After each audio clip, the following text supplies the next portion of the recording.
Good morning student. शिक्षण श्रेणी 8 के हिंदी शिक्षण व्याकरण में आज हम अध्ययन करेंगे संधि पर। संधि का अर्थ क्या होता है, संधि के भेद क्या होते हैं, संधि का निर्माण कैसे होता है, संधि के नियम क्या होते हैं, इन सब विषय पर हम इस वीडियो के माध्यम से आप लोगों को इस संधि प्रकरण पर जानकारी प्रदान करेंगे।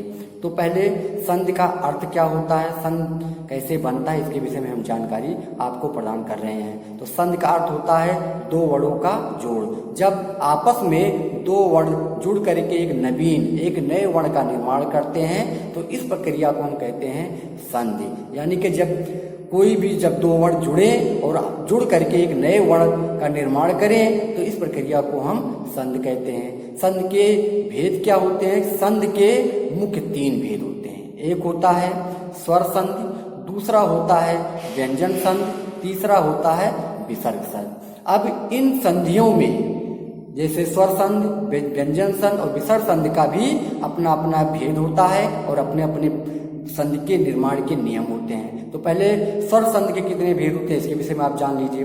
तो स्वर संधि के मुख्यतः 5 भेद होते हैं। एक होता है दीर्घ स्वर संधि, दूसरा होता है गुण स्वर संधि, तीसरा होता है यण स्वर संधि, चौथा होता है वृद्ध स्वर संधि और पांचवा होता है अयाद स्वर संधि। अब स्वर संधि का अर्थ क्या होता है, इसकी परिभाषा क्या होती है? तो इसकी परिभाषा और इसका अर्थ होता है कि जब स्वर वर्ण आपस में मिलकर एक नए स्वर वर्ण का निर्माण करें तो वहां पर स्वर संधि होती है।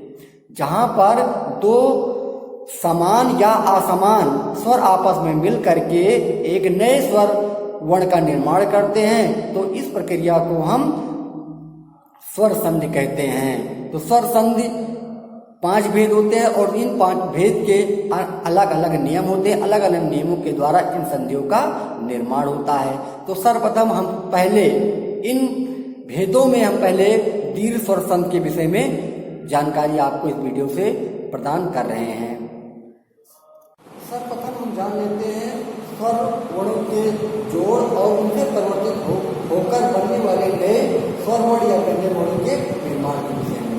इन्हीं स्वर वर्णों या व्यंजन वर्णों को जोड़ करके जो नए वर्ण बन जाते हैं उन्हीं प्रक्रिया को हम संधि कहते हैं और उन्हीं वर्णों के विकास से परिवर्तन से नए शब्द बनते हैं और नए शब्द बनने के बाद एक नया अर्थ प्रदान करने लगते हैं।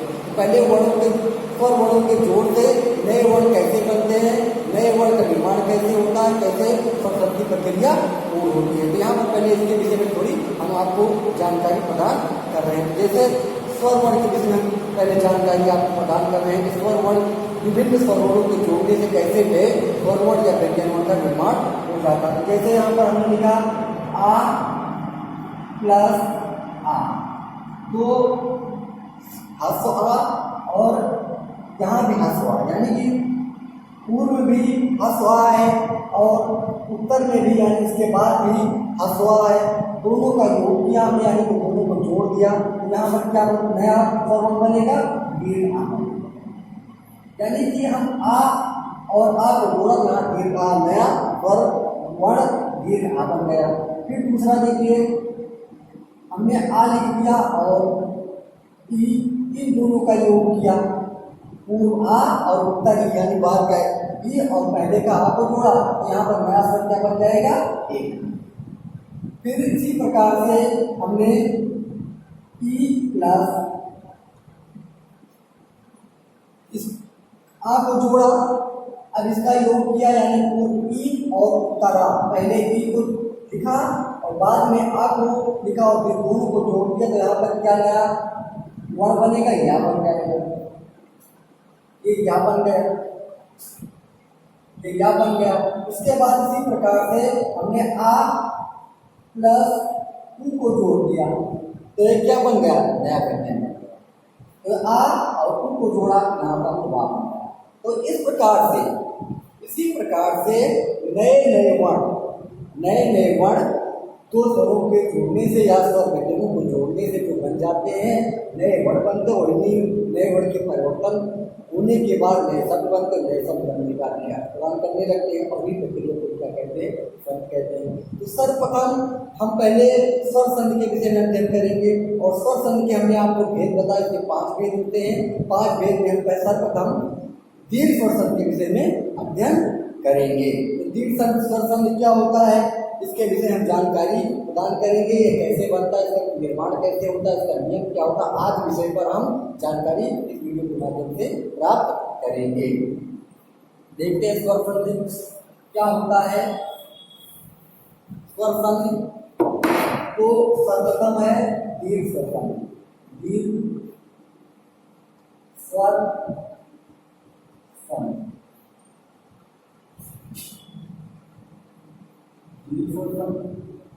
इसकी परिभाषा है दीर्घ स्वर संधि की कि जब दो समान वर्ण आपस में मिल करके समान वर्ण का निर्माण करें, लेकिन वह वर्ण दीर्घ वर्ण हो। यानी कि जब दो स्वर समान स्वर आपस में मिल करके एक समान दीर्घ वर्ण का निर्माण करते हैं, दीर्घ स्वर वर्ण का निर्माण करते हैं, उस प्रक्रिया को हम कहते हैं दीर्घ स्वर संधि। जैसे मान लीजिए समान वर्ण में हमने आ प्लस आ को लिखा तो यहाँ पर आ दीर्घ आ हो जाए, मतलब यही समान वर्ण आने चाहिए। आ प्लस दीर्घ आ को लिखा तभी यहाँ पर समान वर्ण आ ही होगा, यानी कि दीर्घ आ हो जाएगा। इसी प्रकार हमने आ प्लस आ लिखा तो यहाँ फिर से वही दीर्घ आ का निर्माण हो जाएगा। इसी प्रकार हमने ई प्लस ई लिखा तो यहाँ पर दीर्घ ई बनेगा। इसी प्रकार से ई प्लस दीर्घ ई हमने लिखा तो यहाँ पर दीर्घ ई का निर्माण होगा। इसी प्रकार यही प्रक्रिया होनी चाहिए कि पहला भी समान वर्ण हो और दूसरा भी समान वर्ण हो, और जो उसको जोड़ेंगे तो वो दीर्घ स्वर वर्ण बन जाएगा, स्वर वर्ण का निर्माण कर देगा और उसको जोड़ने से शब्द का निर्माण हो जाएगा। इसी प्रक्रिया को क्या कहते हैं, दीर्घ स्वर संधि कहते हैं। दीर्घ स्वर संधि में भी आपको ये ज्ञान हो गया होगा, आपको ये ज्ञात हो गया होगा कि दो समान वर्णों के जोड़ से जब नए स्वर वर्ण यानी कि नए दीर्घ वर्ण का निर्माण होता है तो इस प्रक्रिया को हम दीर्घ स्वर संधि कहते हैं। मतलब कि दोनों समान वर्ण हो, पहले का जो वर्ण वो भी समान स्वर हो और दूसरा भी समान स्वर हो, दोनों को जोड़ने से दीर्घ स्वर का निर्माण हो जाए और उनको जोड़ने से दीर्घ शब्द बन जाए, तो हम कहते हैं दीर्घ स्वर संधि कहते हैं। तो इसका नियम और हम आपको बताते हैं अलग से एक भिन्न नियम कि जब यहाँ पर जब हम आपको बता रहे जब समान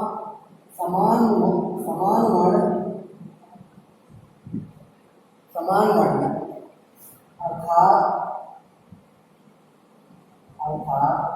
अर्थात आ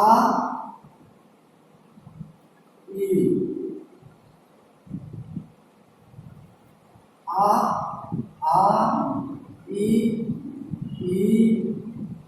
उ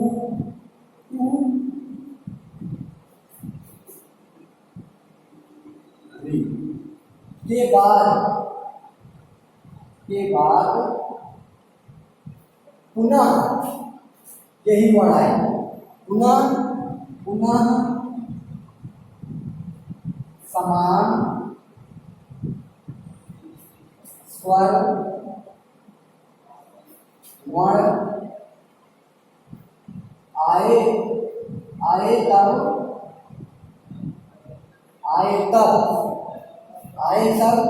वह क्या करता है, समान दीर्घ स्वर वर्ण का निर्माण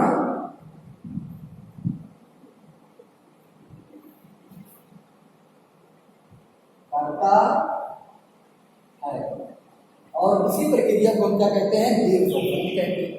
इसी प्रक्रिया को हम क्या कहते हैं, दीर्घ स्वर संधि कहते हैं। यानी कि जब आ ई उ और री के बाद कोई समान यानी पुनः समान वर्ण ही आए उसके बाद, तो वहां पर क्या होता है, दीर्घ स्वर संधि होता है। तो यहाँ पर हम एक दो उदाहरण के माध्यम से तो जानते हैं।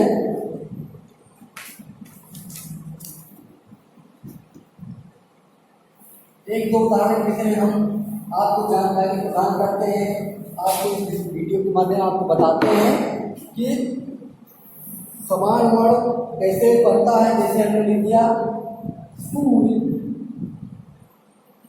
धन, आसन। तो आपने पूर्व में आपको ये ज्ञात होगा कि कोई भी व्यंजन बिना स्वर की सहायता से नहीं बोला जाता। फिर आप जब दो शब्दों को हमने लिखा, दो पदों को हमने लिखा, तो दो पद को लिखा तो उसका जो पहला पद है यानी पहला शब्द उसके आखिरी वर्ण पर हम ध्यान देंगे। यहाँ पर व्यंजन या है, ठीक है, और या में क्या छिपा हुआ है, आ छिपा हुआ है, यानी कि आ का स्वरूप इसमें मिला हुआ है, तब ये या है, या बना हुआ। और उसके बाद में हम पूर्व पद यानी उसके बाद के पद पर ध्यान देंगे, जहाँ पद पर ध्यान देंगे उसके पहले वर्ण पर ध्यान देंगे। उसका पहला वर्ण आ है और जो पहला पद है उसका आखिरी वर्ण या है, उसमें क्या मिला हुआ है, आ मिला हुआ है। तो यहाँ पर क्या हो रहा है, आ निकल रहा है, आ निकल रहा है। और उसके बाद फिर यहाँ पर क्या है, यहाँ पर भी आ है। हमने दोनों को जोड़ा तो क्या बन जाएगा, ये बन जाएगा दीर्घ। अभी हमने पूर्व में आपकी इस नियम की व्याख्या आपको प्रस्तुत की थी, यानी इस नियम को हमने पहले बताया। तो यहाँ पर नियम आ रहा नहीं आ रहा, दोनों नियम लागू हो रहे हैं। यहाँ समान वर्ण है, समान वर्ण को जो हमने जोड़ा उसका योग किया, यहाँ पर क्या बन गया, दीर्घ। क्या बन गया, दीर्घ बन गया।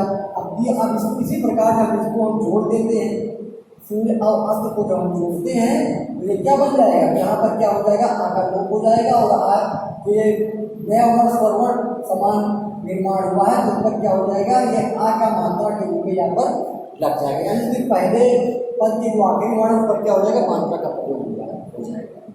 तो यहाँ पर क्या हो जाएगा, सूर्या,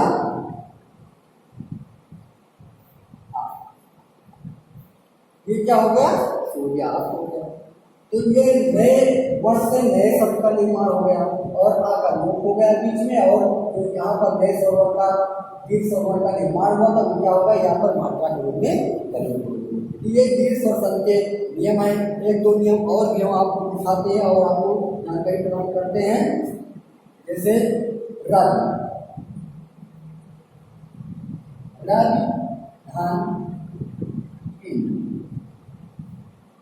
अब इस पर हम इस प्रक्रिया पर हम ध्यान देते हैं। इस प्रक्रिया पर क्या ध्यान देते हैं, पहले देखते हैं इसी प्रकार से इस पर भी नियम लगाते हैं। ठीक, केवल शब्द दूसरा है और वर्ण दूसरे, लेकिन जब बनेगा तो वो भी दीर्घ स्वर वर्ण ही बनेगा। यहाँ पर हम पहले पद में देखते हैं, पहले पद का आखिरी वर्ण, यहाँ पर पहले पद का आखिरी वर्ण क्या है, वाह, ठीक, और दूसरे पद का पहला वर्ण क्या है, ये। देखिए अब आखिरी जो वर्ण है यानी पहले पद का आखिरी वर्ण पर मात्रा किसकी लगी हुई, इस स्वर पर अब हमें ध्यान देना है। जब केवल व्यंजन रहेगा कोई, तो उसमें समझ लीजिए कि इसमें हस्वाय छोटा लगा हुआ है।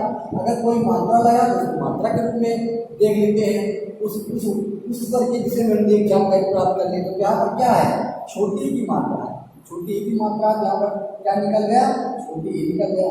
और उसके बाद प्लस किया, फिर यहाँ पर दूसरे पद के पहले वर्ण पर ध्यान देते, यहाँ पर कौन कौन वर्ण है, छोटी की, यहाँ पर भी है, तो दोनों ही लिख दिया।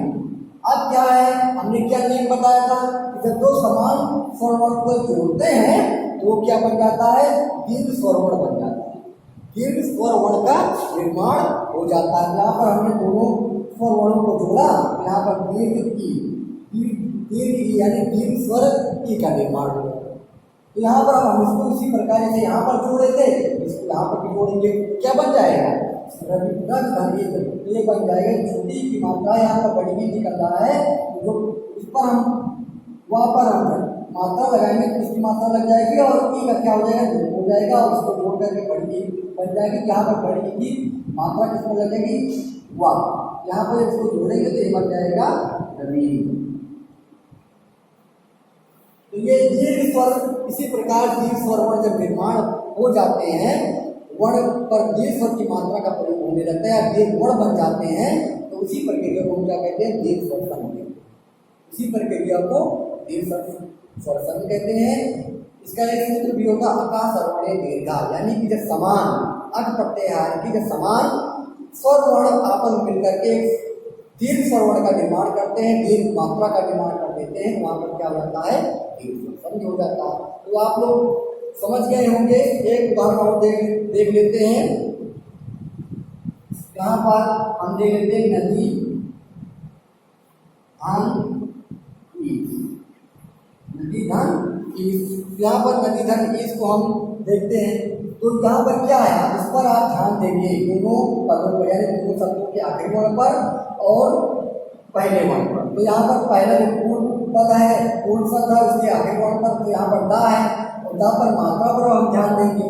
ताकि स्वर मात्रा पर ध्यान देंगे, स्वर की मात्रा क्या है, बड़ी ई। तो यहाँ पर हम क्या हो जाएगा, बड़ी ई हो जाएगा। और उसके बाद क्या है, दूसरे पद के शब्द के पहले वर्ण पर ध्यान देंगे। तो यहाँ पर क्या हो जाएगा, बड़ी ई है, यहाँ पर भी बड़ी ई है।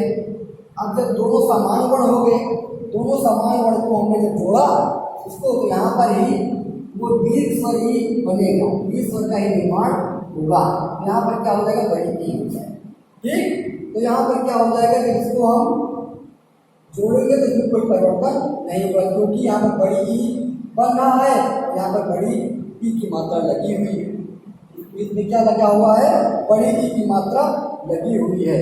तो इसलिए ये क्या बनेगा, ये बनेगा केवल इसमें क्या होगा कि बड़ी जो आखिरी वर्ण जो पद है उसकी जो पहला वर्ण बड़ी ई इसका लोप हो जाएगा। बाकी जो मात्रा दा पर बड़ी ई की जगह में कोई परिवर्तन नहीं होगा, क्योंकि यहाँ पर बड़ी ई का निर्माण हो रहा है और पहले से ही बड़ी ई की मात्रा इस पर, बड़ी स्वर ई की मात्रा इस पर लगा हुआ है।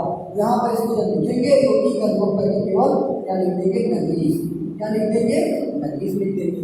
तो यहाँ पर स्वर दीर्घ मात्रा पहले से ही हुई, इसलिए यहाँ पर कोई परिवर्तन नहीं होगा, केवल ई का लोप हो जाएगा और तो इसको जोड़ेंगे तो दीर्घ बन जाएगा। तो दीर्घ वर्ण की मात्रा का प्रयोग करना ही दीर्घ वर्ण का क्या होता है, नियम होता है। दीर्घ स्वरम का नियम होता है, उसी से दीर्घ स्वरम का निर्माण होता है। तो जब पहले दीर्घ की मात्रा प्रयुक्त हुई है, यहाँ पर उसकी जरूरत नहीं पड़ी मात्रा बदलने के, गाँव में उसी प्रकार से हमने इसको परिवर्तित करके ई को परिवर्तित करके। तो आप लोग इस विषय पर आप लोग समझ गए होंगे। एक और उदाहरण हम देखते हैं। जैसे हमने लिख दिया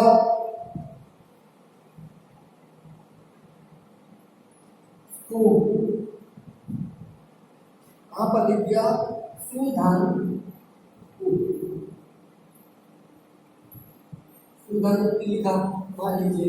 तो यहाँ पर पहला वर्ण क्या है, सु है, और दूसरा क्या है, उक्ति है, और उसके पहला वर्ण क्या है, हसु। हस यानी छोटा उ से कहते हैं, वो है।